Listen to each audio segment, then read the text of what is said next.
Kita sering banget kan membaca 10 ayat pertama dari surah Al-Baqarah. Tapi gimana kalau ayat-ayat ini sebetulnya bukan cuma sekedar daftar aturan, melainkan halaman pertama dari sebuah peta? Nah, dalam pembahasan kali ini, kita akan melihatnya persis seperti itu. Sebuah peta jiwa manusia yang menyoroti 3 tipe penjelajah spiritual yang berbeda. Oke, yuk kita mulai perjalanan ini. Kita akan melihat 6 penanda utama dalam peta spiritual yang luar biasa ini. Kita mulai dari bagian yang paling misterius di peta ini. Sebuah kode ilahi yang bisa dibilang jadi fondasi untuk semua yang akan kita jelajahi selanjutnya. Di permukaan, ya, ini adalah huruf-huruf yang maknanya konon hanya Allah yang tahu. Mungkin ini cara untuk menarik perhatian kita, membuat kita lebih khusyuk. Tapi, kalau kita lihat lebih dalam, huruf-huruf ini ternyata mulai mengungkap sebuah pola kosmik. Nah, ini penting banget. Untuk bisa benar-benar membaca peta ini, kita perlu paham kalau ada 2 tingkatan. Ada aturan lahiriah atau syariat, dan ada realitas batiniah, atau yang kita sebut hakikat. Di level hakikat inilah, kode tadi jadi sangat menarik. Kode ini seolah memetakan aliran ilahi. Dari alif yang melambangkan keesaannya atau zatnya, mengalir melalui lam sebagai jembatan dari sifat-sifatnya, dan akhirnya terwujud dalam mim sebagai samudra perbuatannya di seluruh ciptaan. Jadi ini perjalanan dari zat ke sifat lalu ke af'al. Oke, sekarang mari kita lihat apa yang dibuka oleh kode ilahi tadi. Jawabannya adalah buku panduan untuk perjalanan itu sendiri. Ayat ini kan jelas banget menegaskan otoritas kitab suci. Tapi makna hakikatnya menunjuk pada jenis kitab yang lain, sesuatu yang jauh lebih personal. Nah, disinilah letak kuncinya. Petunjuk ini menjadi benar-benar tanpa keraguan, bukan saat dibaca dengan mata, tapi saat dirasakan dengan hati yang sudah disucikan dari ego. Jadi, kitab ini bukan cuma yang tertulis, tapi juga kitab di dalam hati kita. Sekarang, kita bertemu dengan sosok penjelajah ideal.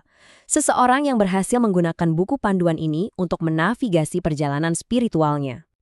Kalau kita lihat dari luar, tindakan-tindakan mereka ini jelas sekali ya, pilar-pilar iman. Tapi ternyata masing-masing punya dimensi batin yang, dalam sekali.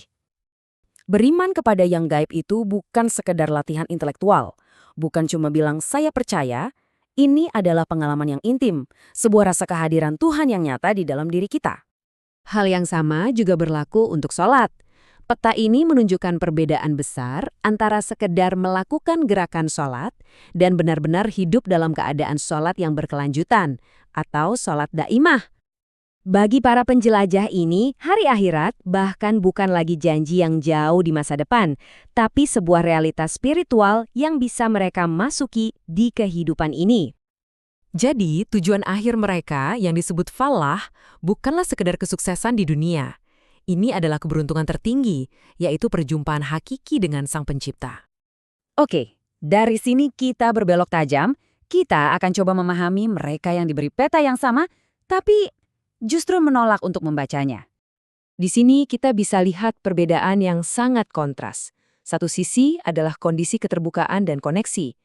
Sisi lainnya adalah keadaan hati yang terkunci, tertutup, dan terputus. Jadi, azab yang terbesar itu kalau dilihat dari sisi hakikatnya adalah keterasingan batin yang mendalam. Sebuah jiwa yang nggak bisa menemukan jalan pulangnya. Itulah penderitaan yang sesungguhnya. Sekarang, kita bertemu dengan kelompok yang paling rumit. Mereka yang mengklaim mengikuti peta, tapi ternyata hati mereka tersesat. Ini kan sebuah paradoks yang dalam ya. Bagaimana mungkin ada orang yang mencoba menipu Tuhan, yang Maha Mengetahui. Teks ini sengaja memaksa kita untuk memahami sifat sejati dari penipuan ini. Dan jawabannya adalah tipu daya mereka itu ternyata sebuah ilusi yang mereka ciptakan sendiri, sebuah kepalsuan spiritual yang parahnya lagi bahkan tidak mereka sadari. Jadi, ini bukan sekedar kegagalan moral biasa. Ini adalah penyakit spiritual yang dalam, yang merusak sampai ke inti keberadaan seseorang. Jadi, setelah kita menjelajahi seluruh peta spiritual ini, kita sampai di sebuah persimpangan. Disinilah teks kuno ini seolah-olah menuntut kita untuk membuat sebuah pilihan pribadi. Kita sudah diperlihatkan 3 arketipe perjalanan spiritual manusia. Dan penentunya bukan ucapan mereka, tapi kondisi hati mereka. Pada akhirnya, teks ini bertanya kepada kita masing-masing, apakah kebijaksanaannya akan tetap menjadi informasi di luar diri kita, atau akan menjadi realitas internal kita yang benar-benar transformatif?